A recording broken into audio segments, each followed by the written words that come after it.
Chik mar loro kembe mag rego niang' e gwenge mag Imbo mar Kenya bang' dok chien mar niang' dhi kelo midhiero maduong' ne jokanyo e sekta no.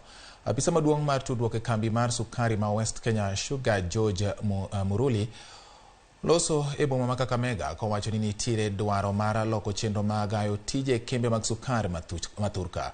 Omedo ni chungo tije kembe sukari medo midhiero mathoth ne joma tiyo e kembego e kinde ma ngima medo ridore ne oganda jo-Kenya. Kaluwore kod Muruli, midhiero mikelo kod dok chien mar niang' en bedo mar kembe mang'eny ma ok opwodhi kod kuo mar niang' ma medore thurka. Advances to pay fees, advances to take care of medical bills for their people, they are now stranded.